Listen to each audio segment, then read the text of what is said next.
자, 안녕하세요. 여러분을 위한 투자 가이드 치킨스탁TV입니다. 오늘은 우리의 목표를 달성하기 위해서 얼마의 수익률을 목표로 띄워야 되는가에 대해서 이야기를 해보겠습니다. 자, 그럼 시작하겠습니다.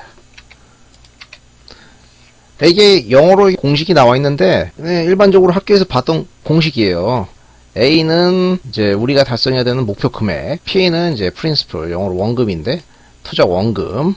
그래서 매년 R, 연간 수익률을 T, 기간 동안 내면 A를 달성할 수 있다. P를 R 수익률로 T년간 내면 이제 달성할 수 있다. 이런 내용이죠. 근데 여기서 알파벳으로 나와 있는 변수들은 사실은 다 이제 바뀔 수 있는 것들이에요. 그러니까 우리가 뭐 정할 수 있는 게 별로 없어요. 근데 우리는 이제 A를 정했습니다. 그때 이제 생활비 계산하면서 정했죠. 30억이었어요, 30억. P는 이제 투자 원금인데, 이제 각자 주머니 사정이 다르기 때문에 당연히 다르실 수 있어요. 이거는 각자 정하시면 될 것 같고요. T는 내가 원하는 기간이었죠. 근데 목표 기간이 뭐 짧을수록 뭐 약간 뭐 파이팅이 생기시는 분들도 있으니까 정할 수 있을 것 같습니다. 그러면 그런 이제 변수들을 정하고 나면 자연스럽게 우리가 오늘 얘기하고자 하는 이 R, 목표 수익률이 나올 겁니다. 자, 30세 청년이 이제 우리나라의 기대연명이 85세까지 산다고 봤고, 55년간 이제 월 300, 연 3,600 생활비 집 해가지고 30억이 필요하다는 가정이 나왔었어요. 이분의 투자금이 현재 5천만 원이라고 가정을 할게요. 근데 이제 그러면 이제 이 친구가 얼마나 야심찬 사람인가에 달려 있는데, 이분이 가령 뭐 10년을 목표로 한다. 나 40살 이전에는 해야겠다. 그러면은 매년 10%씩 수익을 내야 되는 거예요. 더 야심차서 이분이 뭐 젊을 때 결혼하기 전에는 해야지, 뭐 35살 전에는 해야지 하면은 매년 126% 내시면 돼요. 참 요즘에는 이제 시장이 좋아서 다들 뭐 이 정도는 냈다고 막 하는 것 같더라고요, 주변에서. 근데 좀 높긴 높네요. 그래서 저는 이제 현실적으로 가겠습니다. 이제 30세 청년이, 제가 저번 시간에 이제 승진가도 계산하면서 직장에서 한 15년에서 한 20년 우리가 생활을 한다고 가정을 했지 않습니까? 그래서 아니 뭐 15년 동안 퇴사하기 전까지 일단 해보자 라고 계산했어요. 그러면은 연 31% 정도가 나왔습니다. 그래서 최종적으로 이렇게 달성하고자 하는 기간에 따라서 50, 15 했을 때 각각의 이제 수익률이 이렇게 나왔어요. 이거를 그래프로 그리면 이런 형태로 자산이 불어나야 된다. 이 목표치에 도달하기 위해서 이게 보이실 거예요. 이게 사실 뭐 연몇 프로 이렇게 내는 것보다는 그래프로 보는 게 더 직관적이실 텐데, 당연한 이야기겠지만은 이게 기한이 짧아지면 짧아질수록 이게 각도, 이 요구 수익률이 높아지고 길어지면은 뭐 좀 이렇게 느슨해질 수도 있어요. 이게 물론 이제 산으로 오르는 것처럼 우리 이제 육체적 피지컬을 요구하는 게 아니기 때문에 직접적으로 막 그렇게 힘들지는 않을 텐데 좀 높을수록 쉽지 않게 느껴지죠. 근데 이게 다행인 점은 그래도 이 아까 말한 연수익률이라는 개념이 복리라는 개념에 있다는 거예요. 이거는 일단 단리와 복리의 차이를 아셔야 되는데요.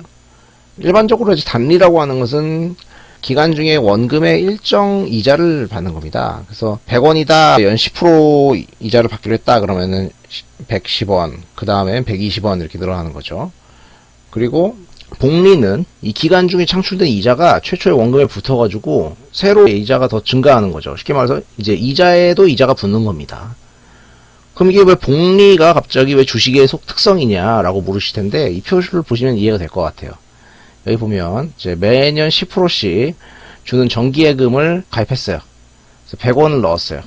이율이 10%니까 110, 120, 130 이렇게 해가지고 5년차 됐을 때 이제 150원이 됐습니다. 근데 이걸 가지고 내가 100% 내가 대주주인 자본금 회사를 차렸어요. 100원인데 10%씩 성장했습니다. 그러면은 5년차가 되면 161이 돼요. 그러면 이제 현금은 넣은 거 또 불고, 이거가 또 불고, 이거가 또 불고 이렇게 되니까 이렇게 되겠죠. 이게 복리인데. 그래서 이게 보면 벌써 조금 차이가 나죠. 161이고 이건 150이니까. 그런데 이게 뭐 똑같이 이율이 10%씩이면은 사실 대부분 사람들 사업을 안 할 거 아니에요. 이렇게 위험도 있고 그러니까 투자는 안정성이 중요하다고 그랬죠. 그래서 이제 뭐 사업을 했는데 이게 성장을 뭐 한 20% 했습니다.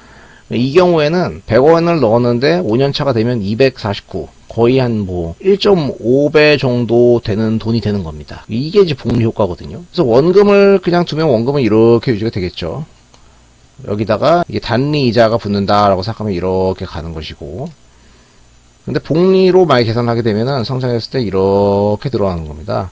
이 성장 속도가 시간이 지날수록 점점 엄청나게 불어나는 것이죠. 그래서 아까 30억을 계산할 때 계산했던 우리 목표 수익률은 이제 복리다. 그것도 좀 어려워 보인다고 생각하실 수도 있겠지만, 그게 아니라 뭐 단리 형태의 이자 받는 상품이나 이런 거면 애초에 불가능했을 것이다 라는 점을 좀 짚어야 될 것 같아요.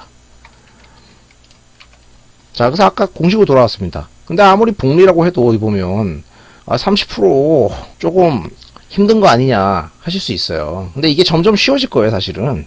왜냐하면 여기 최초의 원금에 P가 있었는데, 우리가 이제 투자 기간이 15년쯤 되면 그 과정에서 막 승진도 하고, 그럼 또 연봉이 늘고, 갑자기 또 어디서 돈이 생겨서 더 이제 투자금이 늘어날 수도 있잖아요, 이게 늘어날 수도 있잖아요. 그리고 종종 이제 투자를 하다 보면 운도 있어요. 여기를 이제 31%를 내야 되는데, 뭐 그해 갑자기 시장이 엄청 좋아가지고 내가 뭐 100% 이렇게 날 수도 있잖아요. 이럴 수 있기 때문에 생각보다 뭐 운이 좋거나 원금이 불어나는 이런 것들 때문에 이 시간이 단축될 수가 있다는 겁니다. 근데 사실은 냉정하게 말하면은 원금 P가 높은 게 좋긴 좋아요. 왜냐면은 애초에 돈이 많은 사람이 더 빨리 목표치에 도달할 거 아니에요. 근데 같은 금액을 그 사람을 따라가려면은 돈이 적은 사람들은 이제 승률을 더 높여야 된다는 소리인데, 물론 이게 이제 공부를 통해서 어느 정도 가능은 해요. 남들보다 더 열심히 공부하고 해야 되니까 마음이 좀 바쁠 것 같습니다. 그래서 제가 아는 분이 예전에 저한테 그러면 목표를 줄여 이렇게 얘기를 했거든요. 목표를 줄이든가 나의 승진에서 원봉을 내든가 내가 수익률을 높이든가. 자, 우리가 성공을 하려면 욕심을 줄여라, 그리고 능력을 키워라 라고 했는데, 각자의 이제 판단에 따라서 어느 정도 이제 이런 조건들을 조율하시면 될 것 같습니다. 그래서 이제 아까 원금을 계속 부을 수도 있다고 했잖아요. 근데 처음에 이제 5천만 원을 갖고 투자를 하던 사람이 매년 이 친구가 1,500만 원씩 이렇게 15년 동안 붓는다고 가정을 한 거예요. 그러면 연봉률을 25% 내면 30억이 달성이 됩니다. 예, 달성됐죠. 그러니까 아까보다는 난이도가 그래도 조금 내려간 느낌이 듭니까? 25% 수익률이라는 거는 뭐 의미가 있어요.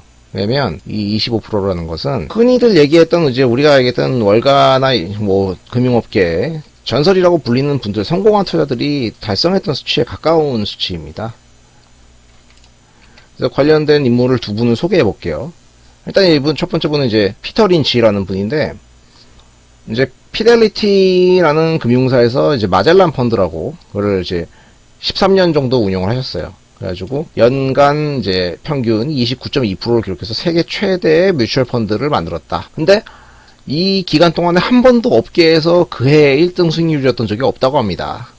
근데 펀드는 결과적으로 제일 성공한 거예요. 그러니까 알려졌겠죠. 자, 그리고 이제 워렌 버핏 형은 이제 65년부터 지금까지 매년 20% 정도를 꾸준히 기록을 해왔다. 그래서 이제 뭐 투자로 부자가 된 걸로 워낙 유명하죠. 근데 이분들이 이제 이 형님들이 20에서 29% 정도 됐는데, 이제 이거는 이 형님들이니까 가능한 거 아니냐 하고 이제 지레 겁을 먹을 수가 있는데, 그래서 이분들이 이제 여러 말을 남겼어요. 일단 피터 린치께서는 아마추어 투자자들도 개발만 하면 전문가나 주식시장을 능가하는 성과를 가질 수 있는 장점이 있다. 그 장점을 잘 살려야 된다 라고 얘기를 하셨고, 자기가 스스로 잘 선정한다면은 전문가를 능가할 수 있다, 뭐 그렇게 생각한다, 이런 얘기를 하셨습니다. 그리고 또 이게 말만 번지르르 이렇게 한 게 아니라 실제로 본인이 책을 몇 권 쓰셨어요. 검색하면 나오실 텐데, 전설로 떠나는 월가의 영웅, 아니면 이기는 투자, 2권인데 투자하실 분이라면 꼭 읽어보셔야 됩니다. 왜냐면 이게 꽤 디테일하게 자세히 썼거든요. 그리고 이게 피터 린치 형님이 위트가 있는 분이라서 내용이 이게 딱딱하지 않고 그래도 볼만해요. 자, 그럼 다음은 워렌 버핏. 워렌 버핏 형은 이제 내가 만약 100만 달러, 10억, 예, 그리고 1000만 달러 혹은 1억 이제 운용할 수 있다면은 나는 그 금액을 모두 투자할 수 있다. 다 주식을 바꿨다. 그래서 근데 당신이 투자할 때 금액의 규모를 봐야 된다. 금액의 규모가 크지 않다는 것은 엄청난 장점이다. 내가 막 10억 갖고 하면 연 50% 수익을 만들 수 있다. 보증한다. 이렇게 얘기를 했어요. 이것도 뭐 워런 버핏이니까 가능한 거 아니야? 이렇게 생각하실 수도 있는데, 그럼 뭐 한 절반 쳐도 한 25%예요, 25%. 그러니까 이분들 생각은 본인들이 엄청 큰 그 펀드들, 몇 조 단위의 이제 펀드들을 운영을 하시면서도 연간 29%, 막 20% 이상 이렇게 성공을 냈으니까 당연히 돈이 작으면 더 많이 늘 수도 있고, 뭐 다들 하면, 야, 너도 투자 잘할 수 있어. 이렇게 이야기를 하신 거예요. 그리고 이 대가들이 워낙 오래 계셨기 때문에 많은 힌트들을 이렇게 남겨놨습니다. 열심히 이제 그들의 발자취를 따라가다 보면은, 이 정도는 그래도 뭐 불가능한 목표치는 아니다. 이렇게 생각하시면 될 것 같고, 이제 자신감을 가지고 저희가 이제 25%에서 30% 정도 매년 잃어볼 수 있도록 노력해야겠습니다. 그래서 이제 구체적인 방법들에 대해서는 차차 논의를 하고요. 저는 다음 영상에서 뵙겠습니다. 네, 치킨스탁TV였습니다. 봐주셔서 감사합니다.